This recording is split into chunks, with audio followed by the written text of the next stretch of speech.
Welcome to Welding Forge Your Future. This event is sponsored by the Iowa Work-Based Learning Coordinators and hosted by the Iowa Intermediary Network.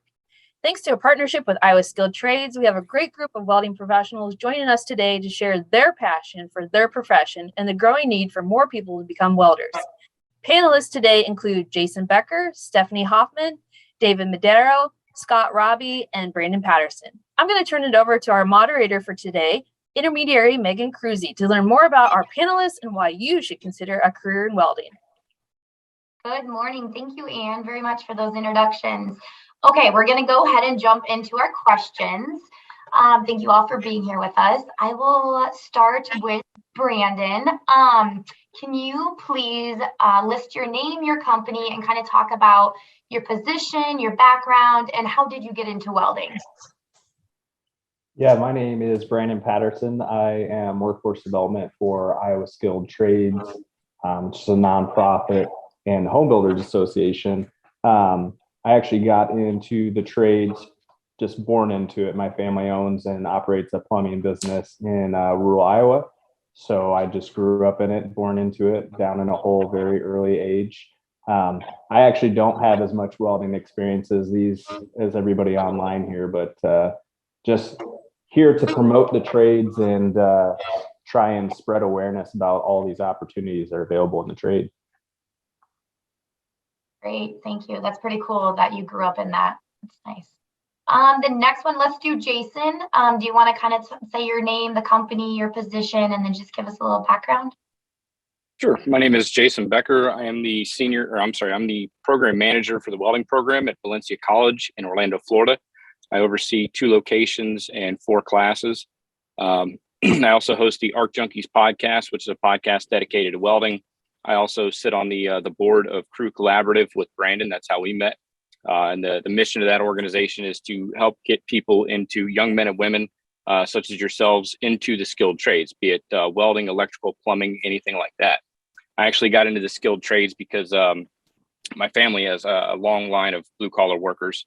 And I watched my dad cut a piece of chain one day over the summer when we were digging swimming pools. I was out of school, and I just thought it was fascinating. So the following year, I signed up for welding. I think it was my 10th grade year of high school. And so I did that all through high school. When I graduated, I joined the Marine Corps. I was a welder in the Marines. I got out in 2005, got into structural steel ironwork for about 10 years, building buildings and all kinds of stuff. I got to work at different theme parks, build airplane hangars, buildings. It was awesome. And then while I was working on my bachelor's degree, I got into welding education, and I've been teaching for about the last 7 years. Awesome story. Thank you very much. David, would you like to go next and introduce yourself, please? Sure. Hi, my name is David Madero. I'm a metal sculptor and judge on, what's my mind? Metal Shop Masters. Metal Shop Masters. I live here in beautiful Mexico. I'm owner and director of Madero, which is a welded art company. We do everything from MIG, TIG, stick, and especially oxyacetylene. We'll talk more about oxyacetylene later. And we just do metal art. I've been doing it, can you believe this, since I was 5 years old. My father was a metal sculptor, so I just kind of grew up around it and my whole life. And yeah, I'm here, and I just want to talk it up, man. I love welded art, and it's my obsession. So any questions people may have, I'm there for you, man. David, I love how compassionate you are towards it. You can tell when you talk about it. You have a true love for it. So that's great. It's an obsession I have. That's a good obsession, right? Not a bad thing. Exactly. Stephanie, do you want to go next? Sure. Thank you. So, my name is Stephanie Hoffman. I am the owner of Underground Metalworks. It is kind of taken on a new role lately. It was originally started as just a metal fabrication company where I did mostly, actually it started out doing stuff for like cars and the yacht industry. And then from there kind of morphed into doing stuff for restaurants, tattoo shops, hair salons, all custom builds for them, from signage to furniture, all that type of stuff. And then now it has blossomed into a full-blown welding school and that's scheduled to open in February. But aside from that, I've been welding for about 22 years now. I started in middle school, started welding all through high school, got a bunch of certifications in high school, went on to do like pressure vessels and hydraulic recapping type work, pipeline work, not pipeline work, but pipe work. And then got into doing anodized work in the marine industry, and doing work for like princes in Abu Dhabi and up and down the East Coast, and just like crazy stuff in the yacht industry. Then I got a degree in education, became a welding instructor, and then the American Welding Society picked me up, and I've been working with them for the last 3 years. I am basically the spokesperson for the organization. I travel the country touring on this big 85-foot tractor trailer. We go to all different types of events like the Iowa State Fair. So if anybody's ever in the area and going to that event, then come visit me this summer. I'll be there. Yeah, and so I travel and do a lot of stuff for them. And then I'm also on the show with David. I'm the other judge on Metal Shop Masters on Netflix. So yeah. Wow, you guys are extremely busy. You were listing all that, and I'm like, holy, you've seen a lot of awesome things. That's really cool. Very neat. Okay, Scott, you're up next. All right, I'm Scott Raabe. I'm the owner of Precision Welding Academy. We opened up about 2 years ago. We teach pretty much piping, high frequency, sanitary, pipeline, anything that happens. My background's mainly vessels, small part fabrication when I started, went into piping, building vessels, doing anything that pretty much comes my way. That's what I tell my students, you got to be versatile. And I started doing welding art, started my own business a while back doing just a bunch of random stuff, anything that people needed. And then went into the education, worked at 2 other schools that I kind of didn't like what they were doing. So I said, you know what, I need to open up my own school and try to change what schooling is in the area. So I've been doing it for about 15 years now. You're helping educate a lot of students. That's great. Okay, so the next question we'll move to is going to be for Jason, but if any of you want to jump in and add, we sure would like that too. Jason, how many different styles of welding are there? Because I'm sitting here listening to how everyone is, you're all built around welding, but it's also different what you're talking about. So can you kind of just touch on some of those? Yeah, so funny, I actually have my notes at the house for this specific question. I didn't know this was going to be one of the questions. But I actually learned at Lincoln Electric, they build welding equipment and welding rods and like everything to do with welding. They're considered the welding experts. I actually learned at one of their workshops, there's 120 different welding processes within our industry. Wow. There's actually 5 that we are the most used, but there's over 120 different types of welding. So the most common are shielded metal arc welding or stick welding. Then we have gas metal arc welding, or what's more commonly referred to as MIG welding. Gas tungsten arc welding, more commonly referred to as TIG welding. That's the fancy stuff you see on Instagram with all the blues and the pinks and the purple welds, all the stuff that Scott does an amazing job on the TIG welding process. And then we have what's called flux core arc welding, which is very similar to MIG, but we don't. The flux is actually on the inside of the wire. So everything that protects the metal and gives it different structural capabilities, gives the arc different characteristics. That's all on the inside of the wire, whereas like on stick, everything's on the outside of the wire. So that's pretty much the 5 main processes everybody's familiar with. But then you have stuff like submerged arc welding, which is a combination of like stick welding and MIG welding on steroids. So it's a really impressive system. But if you need to weld really thick material, that's something that you would do, especially if it was all linear in the flat horizontal position. They'll use submerged arc welding. There's also laser welding, friction stir welding, where they actually put 2 pieces of material, one from the top and one from the bottom, and they'll spin it, and it just melts the seam along the material. There's forge welding, which we talked about blacksmithing a little bit ago before the show, but you can actually forge weld by heating up 2 pieces of metal and forcing them together with constant force and pressure. So there's just so many different aspects into welding. That's the one thing I love about it, is the more I start digging into welding, the more I learn. And it's like a never ending battle. And every day it just gives me a new reason to get out of bed and learn something new about it. because like I've been in the industry for about 25 years, and I think I'm just barely scratching the surface of it. And there's just so much to learn about it. It's like a rabbit hole you can go down, and it's constantly changing, with new advancements in technology. That's the biggest thing I like about it. But yeah, there's about 120 different welding processes. So is your goal to learn all 120?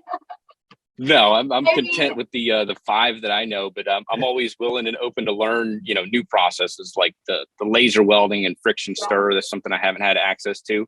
I think those would be kind of neat to learn, but really expensive. So I'm gonna have to go find a new friend with an unlimited budget and go play over at their house.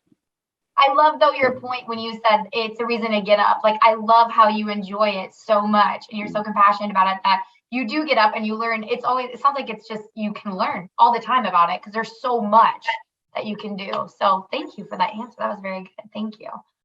The next question, let's go with Stephanie, please. What are some considerations when choosing a career in welding? I think the biggest consideration that people should make when, I guess, choosing a career path in welding is kind of where you live geographically in the country. That's always a big thing. A lot of people, they want to go and be, pipeline welders and stuff. But where I live in New Jersey, up on the East Coast, like there's a lot of pipe welders, but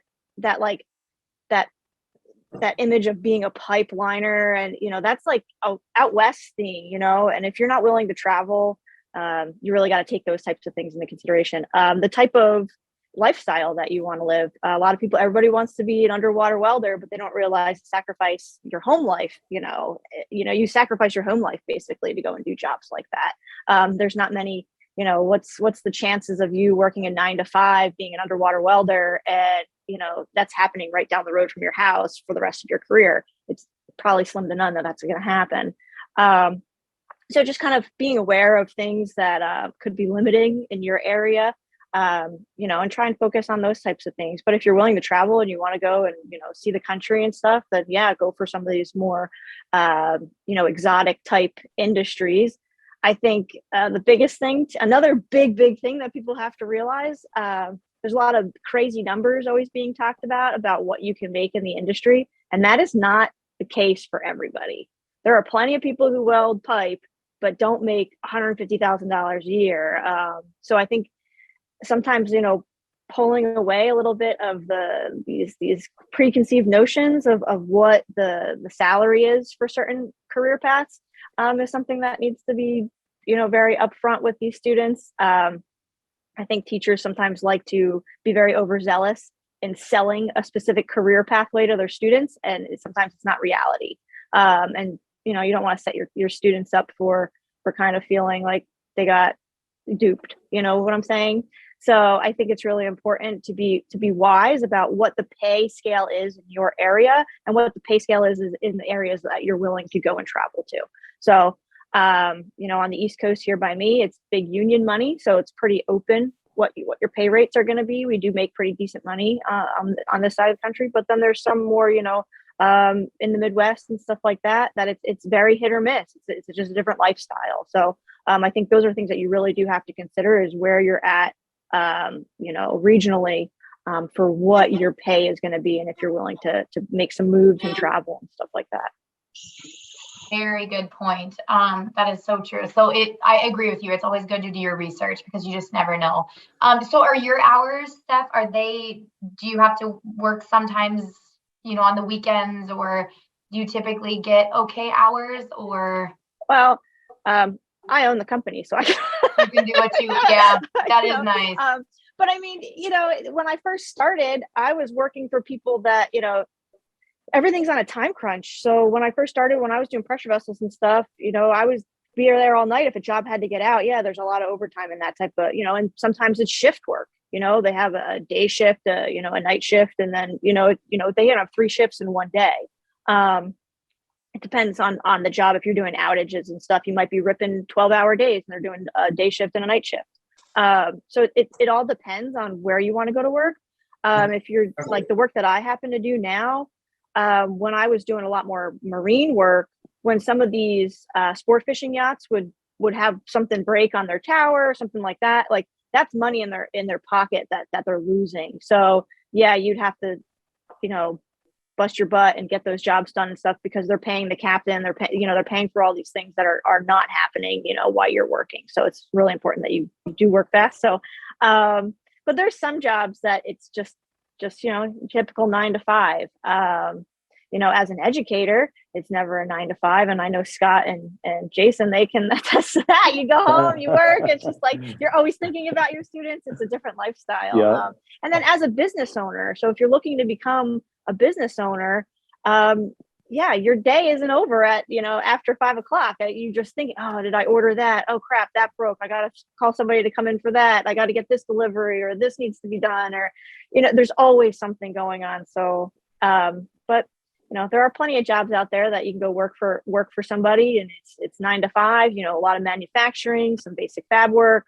There's a lot of jobs like that are definitely a little, if you're looking for that type of lifestyle of a 9 to 5 and being home for dinner every night. But, if you want to make the big boy money or the big girl money, you're definitely going to have to put in more than a 40-hour week. That's for sure.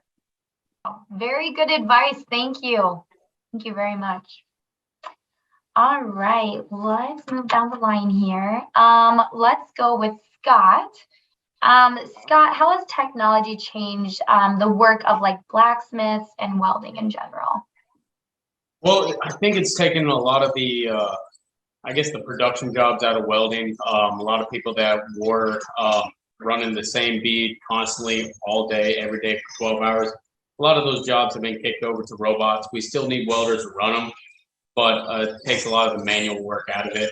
A lot of people have their yays and nos about robots and all that, but the people that have been doing the same process over again, that little tiny bead over, I think they're a little bit happier that they can now control a robot. They can possibly go look at another option, maybe learning a different skill. I had people running robots. They either made $15 an hour or they made $40 an hour. So it did open up other opportunities to learn programming and everything like that. I have a night shift instructor that's doing blacksmith now, where he makes knives on the sides. He does it the old school way, where he hammers it into the blade, shapes it, everything. He's saving up for all the equipment that he needs to start making the knives a lot faster. So it helps a lot with the time crunch, helps a lot with making sure that everything's precise. Takes the kind of the the handmade feature out of it, but it also helps with the opportunity to increase what else is possible. You have other options to what can we do? Can we make this shape? Can we make that shape? Get a little bit more customizable. I don't think we'll ever go away from anything handmade, but technology just makes everything better. It makes it easier, not really better, but it just really just helps production wise. If you're owning a company and you got to do production work, kind of takes out the guesswork on that.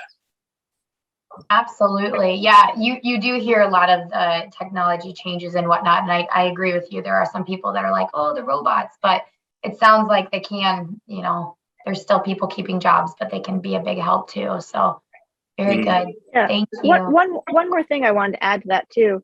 Aside from the robots, technology and the equipment. Now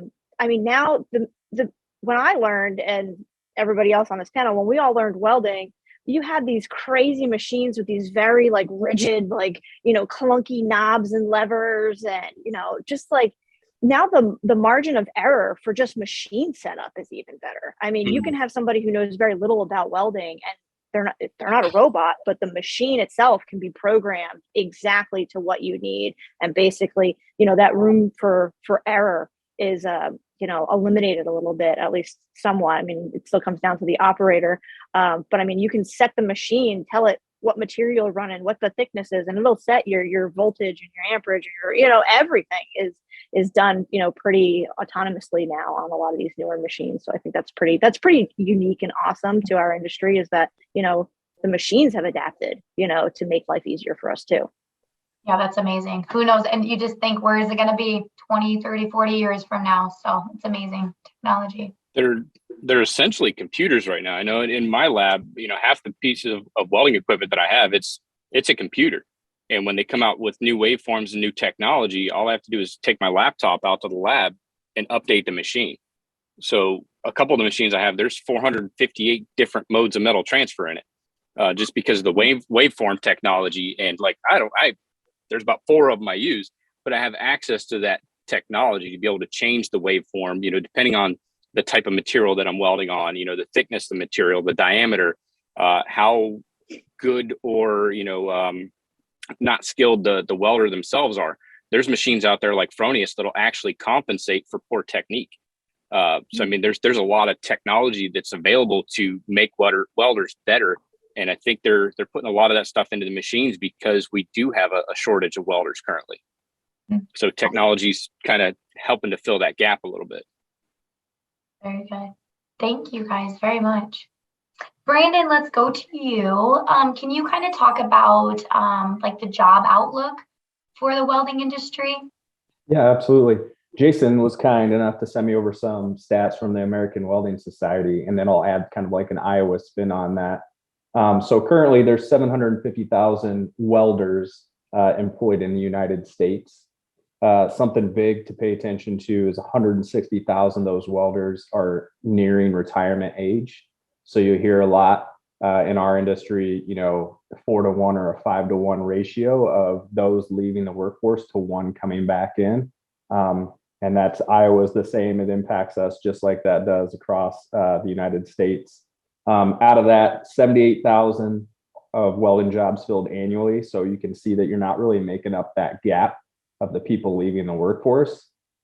Same here in Iowa, and roughly 314,000 new welders needed by 2024. And then to put an Iowa spin on that, right now we have 9,200 welders roughly. That covers a lot of different industries.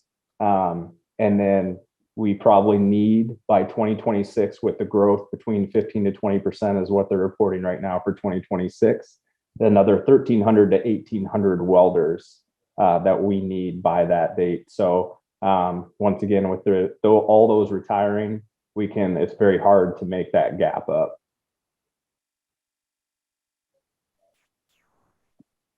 Thank you very much. Those are good facts and kind of scary facts. But that's really good to know. So thank you guys for looking that up and giving us those. We appreciate that.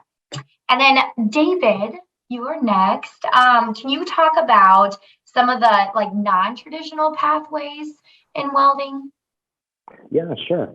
Well, I kind of touched upon this a while ago, where one of the biggest regrets in my life was not going to a welding school.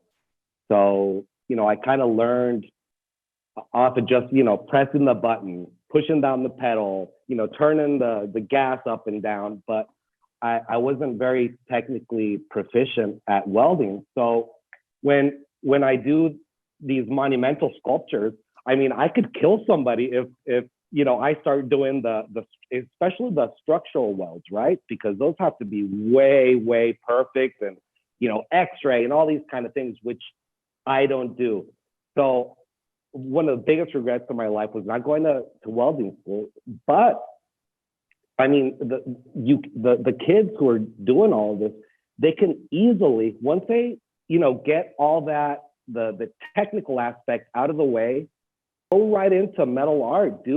Try doing some sculptures after school, or maybe in your garage. Get like a small little machine and just start, sticking things together and seeing what you can do. I mean, it doesn't have to be like a Michelangelo or a perfect piece of art. You can do even utilitarian art. You could do like do a table, or heck, you can do like a candle holder like these back here. Just try to be creative, and it's such a good outlet. I mean, it completely relieves you of stress. Metal art completely does. So I mean, it really is helpful in that way, and it just gets all those creative juices flowing, and you just kind of feel good, man, because you're just doing something that only you know how to do, right? I mean, I get that school is great, but there's like 15, 20 other kids doing the same perfect type of weld, right? Well, do go home and do like a weird weld, or start putting like jigsaw puzzles of metal, sheets together, something that only you have done, which is so cool about metal art, right? Because I mean, every sculpture is something that is very unique, very yours. So just kind of talk about like what does the day look like for you then? Because I'm sure it's a little different maybe than the typical welding. And like, do you have a shop? Can you kind of just be more specific on like your end of things? Maybe it does look like a welding, area, but Sure. Well, the cool thing about my shop is that I have basically the same machines Scott, Jason, Steph, and Brandon have. I mean, the same exact machines, but I just kind of use them differently. Where I don't even know, how to put it up or down, or the amp. I don't even know what an amp is. Somebody please tell me. But what I just I use the same machines and just kind of mess with them a little bit. I'll get close with the torch. I'll go go away with the torch. If I do TIGs, I don't care if it gets stuck in the metal. I'll just kind of grind it out just a little bit. I'm not. This is the cool stuff. Like my shop is not a place where maybe Jason, Steph, or anybody else from the panel would want to go to. I mean, if they would see me weld, they would probably have a cow, man. They'd be like, David, oh my God, they would have nightmares about seeing me weld. But it's the cool thing about doing metal art, right? And my shop, I get there in the morning. It's very cool because a lot of the creativity comes out at night for me. So I'm kind of in bed, and I don't know if my subconscious is working to where it kind of helps me out in the morning, and I just start, just sculpting, just like kind of doing crazy stuff. That's what I'm always out to do, is just do unique, crazy welds and incorporate that into sculpture. Usually sculptors, they're kind of basic, right? They'll do clay or wood or marble, but metal art, and especially welded art, when you do, blacksmithing is another thing, but welding art is so, you have so many tools in your art kit, right? I mean, just so many different types of textures and colors, and now you could go crazy with welded art. So that's basically my whole day, is just trying to come up with just different types of what's the word? Textures, different types of finishes, things like that. And it's really exciting. So I love it, man. I love it. So David, I did not know any of that. I didn't know you could even do that. So thanks for sharing that with us. We appreciate that. Megan, if I can add one more thing. Yeah. Working with Stephanie, it really opened up my world, right? Because she is such a perfect welder. I mean, she's probably the best in the world, right? I mean, and having her making stuff up. Oh, come on. Stop being so humble, Stephanie. So having Stephanie around, I can't believe what she does, right?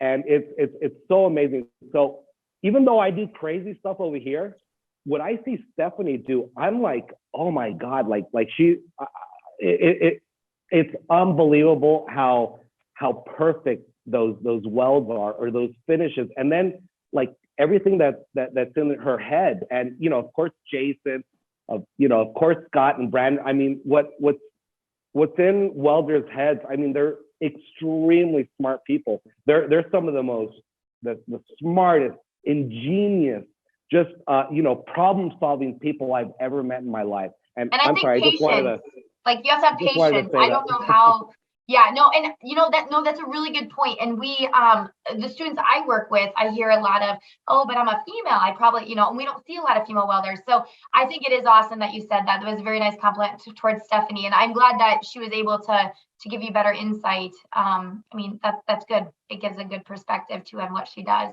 Thank you very much. This metal art thing, I mean, before you needed to have like like an art dealer, or you had to be kind of like in the elite in crowd. Not anymore, baby. We got social media. We could be our own bosses. We can be our own promoters. So if you do want to be a metal artist, don't worry about all that kind of snobbery over here in the art world. You could just go out and do it yourself and make some money. Just wanted to throw that out there, guys. Okay, I have two more questions I want to get to quickly, if that's okay with you guys. One of them is, what education and training is necessary for this career? I know we've talked about it. Some of you have been specific in your areas. Does anybody or a few of you want to talk about maybe in general or in your specific areas? Is there a certain training and education that these students listening should know about and maybe should go get? Anybody? I think Stephanie kind of had that mapped out when she said, look at your area. Okay. At my school, I teach everything. Anything that they want, I ask them before they're like about 2 months before they graduate, or even when they first start, what do they want to do? It doesn't matter if they have an idea or if they have no idea. I want kind of an idea of what got them interested, what made them step foot in the school to even come toward it. And then we can build off of that. Towards the end of their program, they should have enough knowledge or at least know what interests them. Does stick interest them? Does TIG, MIG? Do they want to travel? All that.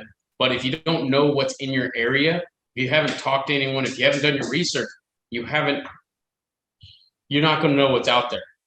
It can't, everyone that says, oh, be a pipe welder, #1 job in the world. There's people that build roll cages that are the happiest people in the world, and they make awesome living. There's people that repair trash cans, and they're happy making the money that they have. It just find what really interests you, what got you to step foot into a school. Thank you very much. Jason, or Steph, did you guys have anything else? Yeah, I'd say yeah. Oh, go ahead, Steph.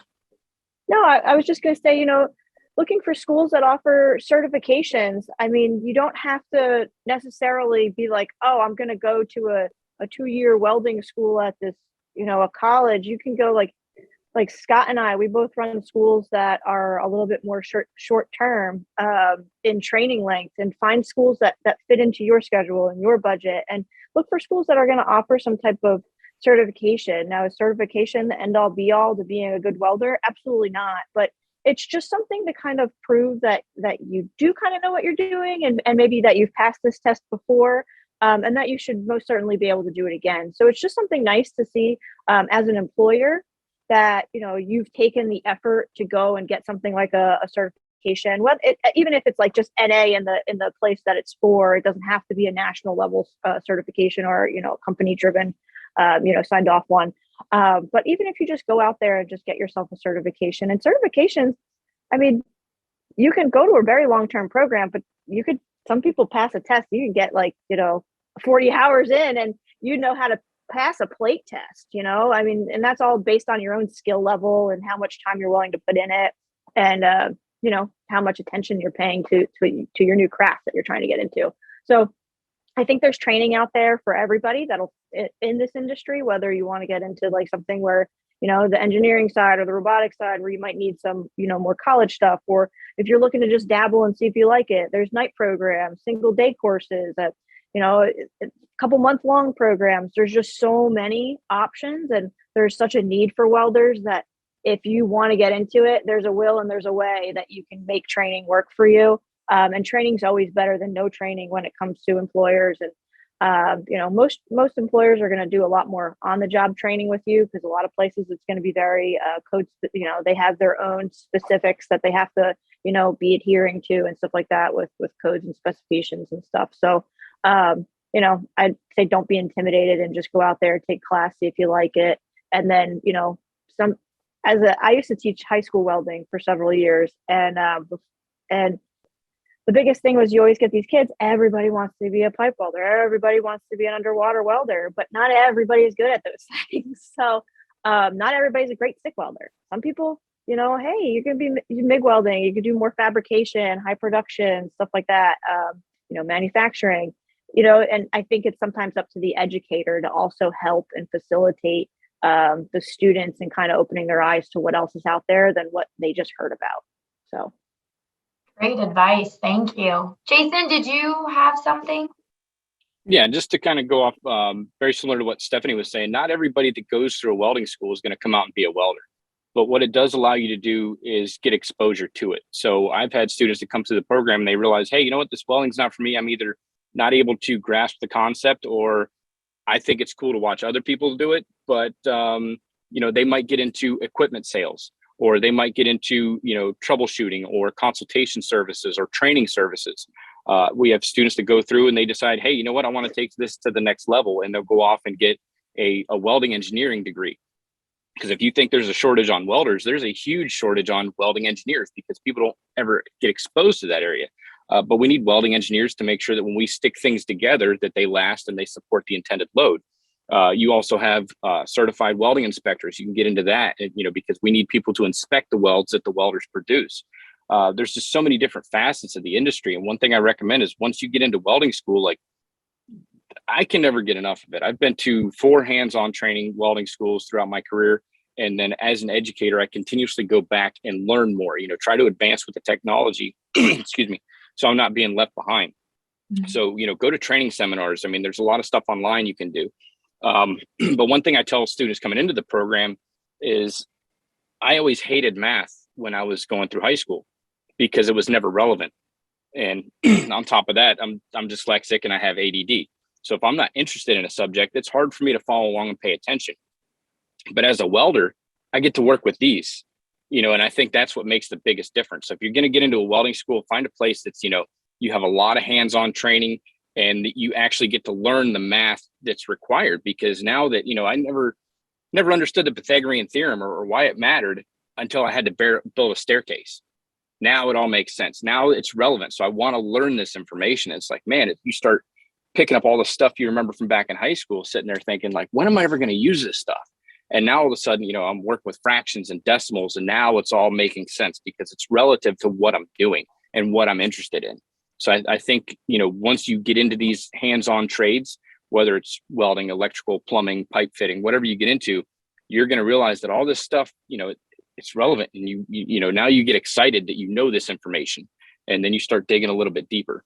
One thing, like, tour whatever welding school you want to go to. There's a lot of great schools out there. But there's also a lot of not so great schools out there that they're going to charge you a premium on tuition. And as long as you show up every day, they're going to push you right through, and it's just kind of like a puppy mill for welders. So go out there and do some research, talk to other welders, reach out to, welders that you respect on Instagram and say, hey, what do you recommend? This is the area I live in. Welding is such a small community. We probably know somebody that lives there or around that area, and we can refer, other people to different institutions that we would recommend that are credible. Very good. Yeah, and our last question before we wrap up was, what other advice do you have? So, David, I saw that you took. Did you have something to add to that? You took yourself off. The advice? Just advice. Everyone's been kind of sharing about education and training, but like, what advice do you have?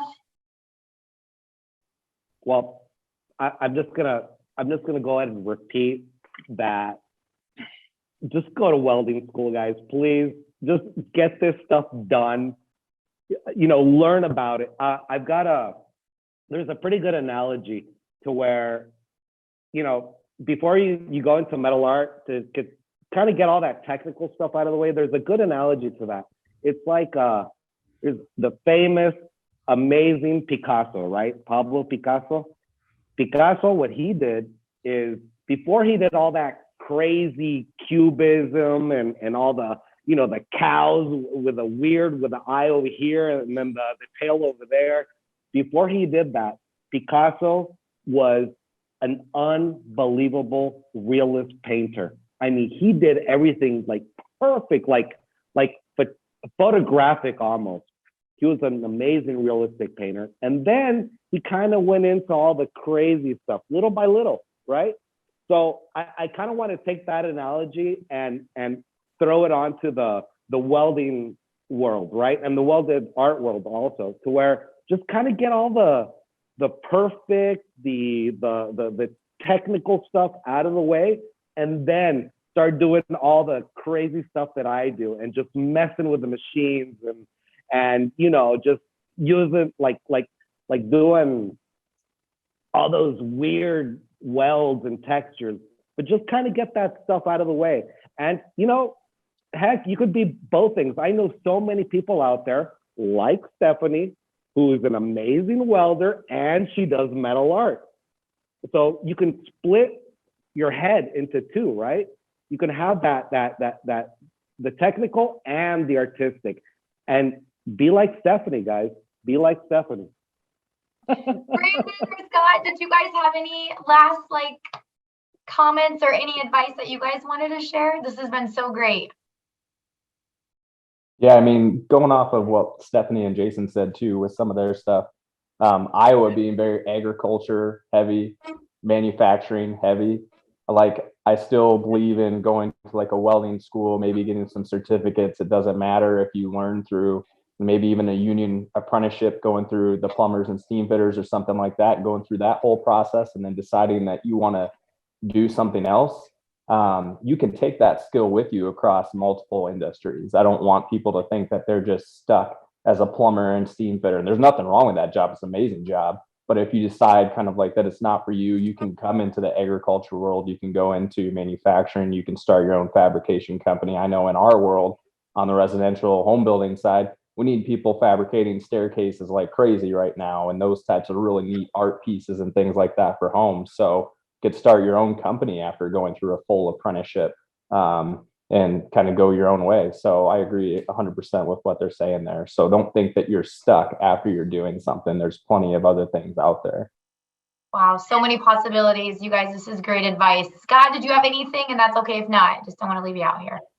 No, I think everyone said it. Just pretty much don't think you're stuck in this industry. It's just a stepping stone. You can stay here forever, or you can branch out and go somewhere else. It just opens up opportunities.